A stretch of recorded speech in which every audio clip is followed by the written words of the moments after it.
Hello friends, ಈ ವಿಡಿಯೋದಲ್ಲಿ ನಾನು ನ್ಯೂಯಾರ್ಕ್ನ ಬೆಸ್ಟ್ ಸೆಲ್ಲರ್ ಬುಕ್ ಆದ rich dad poor dad book ಬಗ್ಗೆ ಹೇಳ್ತೀನಿ.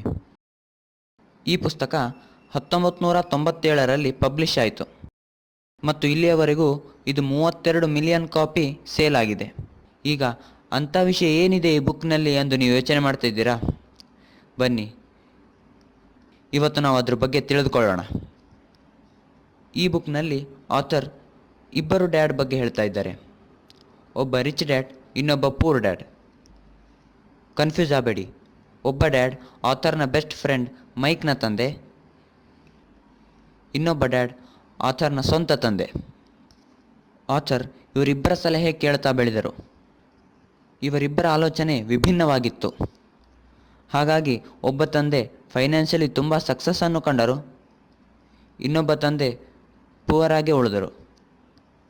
ಆಥರ್ ರಿಚ್ ಡ್ಯಾಡನ್ನು ಫಾಲೋ ಮಾಡಿ ಇವರು ಸಹ ರಿಚ್ ಆದರು. ಆಥರ್ನ ಸ್ವಂತ ತಂದೆ 4 ವರ್ಷದ PhDಯನ್ನು 2 ವರ್ಷದಲ್ಲಿ ಕಂಪ್ಲೀಟ್ ಮಾಡಿದ್ದರು ಮತ್ತು ಇವರು ತಮ್ಮ ಸ್ಟೇಟ್ನ ಎಜುಕೇಷನ್ ಡೈರೆಕ್ಟರ್ ಆಗಿದ್ದರು. ಆದರೂ ಸಹ ಇವರು ಫೈನಾನ್ಷಿಯಲಿ ಪುವರ್ ಆಗಿ ಉಳಿದರು. ಇನ್ನೊಂದು ಕಡೆ ತಮ್ಮ ಫ್ರೆಂಡ್ ತಂದೆ 8th ಸಹ ಕಂಪ್ಲೀಟ್ ಮಾಡಿರಲಿಲ್ಲ. ಆದರೂ ಸಹ ಅವರು ಅಲ್ಲಿಯ ಶ್ರೀಮಂತ ವ್ಯಕ್ತಿಯಾಗಿದ್ದರು. ಇಬ್ಬರು ತಂದೆ ಎಜುಕೇಷನ್ಗೆ ತುಂಬ ಇಂಪಾರ್ಟೆನ್ಸ್ ನೀಡುತ್ತಿದ್ದರು. ಆದರೆ ಪುವರ್ ಡ್ಯಾಡ್ ನೀನು ಕಷ್ಟಪಟ್ಟು ಓದಿ ಒಳ್ಳೆಯ ಜಾಬ್ ಮಾಡು ಎಂದು ಹೇಳ್ತಿದ್ದರು. ರಿಚ್ ಡ್ಯಾಡ್ ನೀನು ಕಷ್ಟಪಟ್ಟು ಓದಿ ನಿನ್ನದೇ ಆದ ಸ್ವಂತ ಕಂಪನಿ ಸ್ಟಾರ್ಟ್ ಮಾಡಿ ಇನ್ನೂ ಹಲವರಿಗೆ ಜಾಬ್ ನೀಡು ಎಂದು ಹೇಳ್ತಿದ್ದರು. ಇವರು ಪೂರ್ ಡ್ಯಾಡ್ ಬಳಿ ಯಾವುದಾದ್ರೂ ದುಬಾರಿ ವಸ್ತು ಕೇಳಿದಾಗ, ನಮ್ಮ ಹತ್ರ ಅಷ್ಟೊಂದು ಹಣ ಇಲ್ಲ, ವಿ ಕ್ಯಾನಾಟ್ ಅಫೋರ್ಡ್ ಇಟ್ ಎಂದು ಹೇಳ್ತಿದ್ರು. ಆದರೆ ರಿಚ್ ಡ್ಯಾಡ್ ನೀನು ಯಾವತ್ತೂ ವಿ ಕ್ಯಾನಾಟ್ ಅಫೋರ್ಡ್ ಇಟ್ ಎಂದು ಹೇಳಬಾರ್ದು. ಅದರ ಬದಲಾಗಿ ನೀನು ಅದನ್ನು ಹೇಗೆ ಅಫೋರ್ಡ್ ಮಾಡಬಹುದು ಎಂದು ಯೋಚಿಸು ಎಂದು ಹೇಳ್ತಿದ್ರು. ನಾವು ವಿ ಕ್ಯಾನಾಟ್ ಅಫೋರ್ಡ್ ಇಟ್ ಎಂದು ಹೇಳಿದಾಗ ನಮ್ಮ ಬ್ರೈನ್ ಅದರ ಬಗ್ಗೆ ಯೋಚನೆ ಮಾಡೋದು ನಿಲ್ಲಿಸ್ಬಿಡುತ್ತೆ. ಏಕೆಂದರೆ ನಾವೇ ತಾನೇ ಅದಕ್ಕೆ ವಿ ಕ್ಯಾನಾಟ್ ಅಫೋರ್ಡ್ ಇಟ್, ನೀನು ಅದರ ಬಗ್ಗೆ ಯೋಚನೆ ಮಾಡಬೇಡ, ನಿನ್ನಿಂದ ಅದು ಸಾಧ್ಯ ಇಲ್ಲ ಎಂದು ಹೇಳಿದ್ದು. ಅದೇ ನಾವು how can we afford it ಎಂದು ಹೇಳಿದಾಗ ನಮ್ಮ ಬ್ರೈನ್ ಅದನ್ನು ಎಕ್ಸೆಪ್ಟ್ ಮಾಡುತ್ತೆ ಮತ್ತು ಅದನ್ನು ಹೇಗೆ ಅಫೋರ್ಡ್ ಮಾಡ್ಬೋದು ಎಂದು ಯೋಚಿಸುತ್ತೆ. ಫೈನಲಿ ನಮಗೆ ಅದರ ಸೊಲ್ಯೂಷನ್ ಕಂಡುಹಿಡಿದು ಕೊಡುತ್ತೆ. ಆಥರ್ ರಿಚ್ ಡ್ಯಾಡ್ನಿಂದ ಬಹಳ ಮುಖ್ಯವಾದ ಫೈನಾನ್ಷಿಯಲ್ ಲಿಟ್ರಸಿ ಕಲಿತುಕೊಂಡರು. ನಮ್ಮೆಲ್ಲರಿಗೂ ಬರುವ ಆದಾಯ ಇನ್ಕಮ್, ಆಗುವ ಖರ್ಚು ಎಕ್ಸ್ಪೆನ್ಸ್ ಅಷ್ಟೇ ಗೊತ್ತು.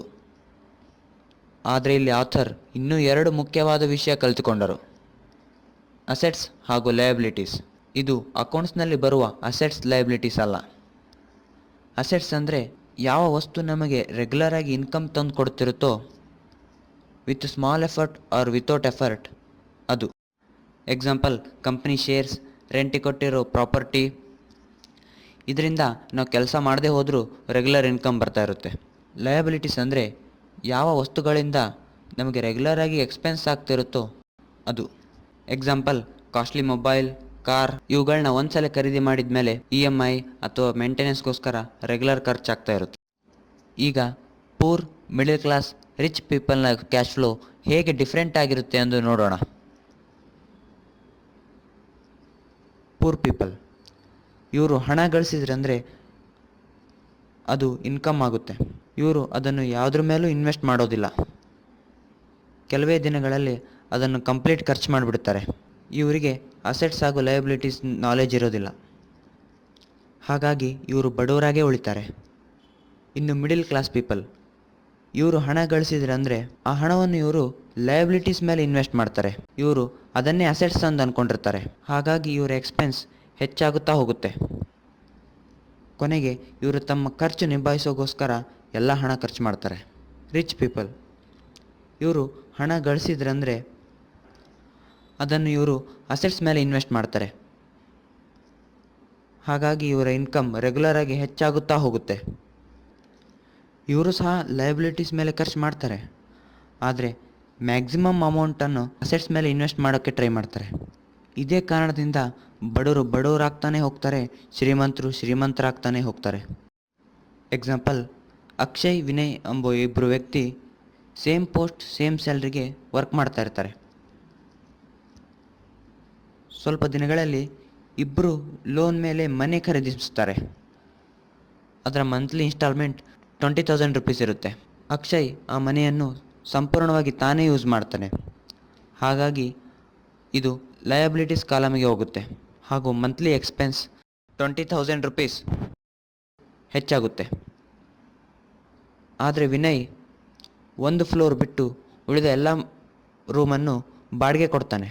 ಅವನಿಗೆ ರೆಂಟ್ನಿಂದ ಮಂತ್ಲಿ ₹25,000 ಆದಾಯವಾಗ್ತಿರ್ತದೆ. ಹಾಗಾಗಿ ಇದು ಇವನ ಅಸೆಟ್ಸ್ ಕಾಲಮಿಗೆ ಹೋಗುತ್ತೆ ಮತ್ತು ಮಂತ್ಲಿ ₹5,000 ಇನ್ಕಮ್ ಹೆಚ್ಚಾಗುತ್ತೆ. ಕೆಲ ವರ್ಷಗಳ ನಂತರ ಇಬ್ಬರು ಲೋನ್ ಮೇಲೆ ಕಾರ್ ಖರೀದಿಸುತ್ತಾರೆ. ಅಕ್ಷಯ್ಗೆ ಈ ಕಾರ್ ಲಯಬಿಲಿಟೀಸ್ ಕಾಲಮಿಗೆ ಹೋಗುತ್ತೆ ಮತ್ತು ಎಕ್ಸ್ಪೆನ್ಸ್ ಹೆಚ್ಚಾಗುತ್ತೆ. ಆದರೆ ವಿನಯ್ ಒಬ್ಬ ವ್ಯಕ್ತಿಯನ್ನು ಹೈರ್ ಮಾಡಿ ಈ ಕಾರನ್ನು ಟ್ಯಾಕ್ಸಿಯಾಗಿ ಯೂಸ್ ಮಾಡ್ತಾನೆ ಮತ್ತು ತನಗೆ ಬೇಕಾದಾಗ ಪರ್ಸ್ನಲ್ ಕಾರ್ ಥರ ಯೂಸ್ ಮಾಡ್ತಿರ್ತಾನೆ. ಹಾಗಾಗಿ ಇವನಿಗೆ ಆ ಕಾರ್ನಿಂದ ಮಂತ್ಲಿ ಇನ್ಕಮ್ ಬರ್ತಿರುತ್ತೆ. ಇದು ಇವನ ಅಸೆಟ್ಸ್ ಕಾಲಮಿಗೆ ಹೋಗುತ್ತೆ, ಇನ್ಕಮ್ ಹೆಚ್ಚಾಗುತ್ತೆ. ಇನ್ನು ಕೆಲವು ದಿನಗಳಲ್ಲಿ ಇಬ್ಬರಿಗೂ ಬೋನಸ್ ಸಿಗುತ್ತೆ. ಅಕ್ಷಯ್ ಆ ಹಣವನ್ನು ಸೇವ್ ಮಾಡ್ತಾನೆ. ಅದು ಅವನ ಇನ್ಕಮ್ ಕಾಲಮ್ಗೆ ಹೋಗುತ್ತೆ.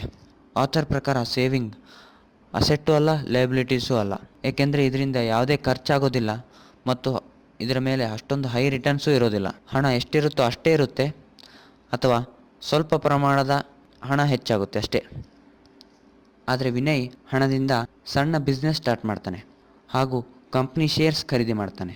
ಹಾಗಾಗಿ ಇದು ಅವನ ಅಸೆಟ್ಸ್ ಕಾಲಮಿಗೆ ಹೋಗುತ್ತೆ ಮತ್ತು ಇದರಿಂದ ಸಹ ಅವನಿಗೆ ಇನ್ಕಮ್ ಹೆಚ್ಚಾಗುತ್ತಾ ಹೋಗುತ್ತೆ ಮತ್ತು ಕೆಲವೇ ವರ್ಷಗಳಲ್ಲಿ ತನ್ನ ಖರ್ಚು ನಿಭಾಯಿಸುವಷ್ಟು ಹಣ ತನ್ನ ಅಸೆಟ್ಸ್ನಿಂದಲೇ ದುಡಿತಿರ್ತಾನೆ. ಹಾಗಾಗಿ ಇವನು ರ್ಯಾಟ್ ರೇಸಿಂದ ಹೊರಬರ್ತಾನೆ ಮತ್ತು ಶ್ರೀಮಂತನಾಗ್ತಾನೆ. ಅದೇ ಇನ್ನೊಂದು ಕಡೆ ಅಕ್ಷಯ್ ಅದೇ ಪರಿಸ್ಥಿತಿಯಲ್ಲೇ ಇರ್ತಾನೆ. ತನ್ನ ಖರ್ಚು ನಿಭಾಯಿಸೋಕ್ಕಾಗದೆ ಕಡಿಮೆ ಸ್ಯಾಲ್ರಿ ಇರೋದೇ ನಾನು ಬಡವನಾಗಿರೋಕ್ಕೆ ಕಾರಣ ಎಂದು ಹೇಳ್ತಾನೆ. ನೀವು ಈ ರಿಚ್ ಡ್ಯಾಡ್ ಪೂರ್ ಡ್ಯಾಡ್ ಬುಕ್ನಲ್ಲಿರೋ ಪಾಯಿಂಟ್ಸನ್ನು ಇನ್ನೂ ಡೀಪಾಗಿ ಅರ್ಥ ಮಾಡ್ಕೋಬೇಕಂದ್ರೆ ಡಿಸ್ಕ್ರಿಪ್ಷನ್ನಲ್ಲಿ ಕೊಟ್ಟಿರೋ ಲಿಂಕ್ ಮೂಲಕ ಈ ಬುಕ್ ಖರೀದಿ ಮಾಡ್ಬೋದು. ನೀವು ಇಂಥ ವಿಡಿಯೋನ ಮಿಸ್ ಮಾಡ್ಕೋಬಾರ್ದು ಅಂದರೆ ನಮ್ಮ ಚಾನಲ್ನ ಸಬ್ಸ್ಕ್ರೈಬ್ ಮಾಡಿ. ಈ ವಿಡಿಯೋ ನಿಮ್ಗೆ ಇಷ್ಟ ಆಗಿತ್ತಂದರೆ ನಮ್ಗೆ ಲೈಕ್ ಮಾಡೋದ್ರ ಮುಖಾಂತರ ನಮ್ಮನ್ನು ಸಪೋರ್ಟ್ ಮಾಡಿ. ಆದಷ್ಟು ಈ ವಿಡಿಯೋನ ನಿಮ್ಮ ಫ್ರೆಂಡ್ಸ್ ಜೊತೆ ಶೇರ್ ಮಾಡಿ ಹಾಗೂ ನಿಮ್ಮ ಅನಿಸಿಕೆಗಳನ್ನ ಕಮೆಂಟ್ ಮಾಡೋದನ್ನು ಮರಿಬೇಡಿ.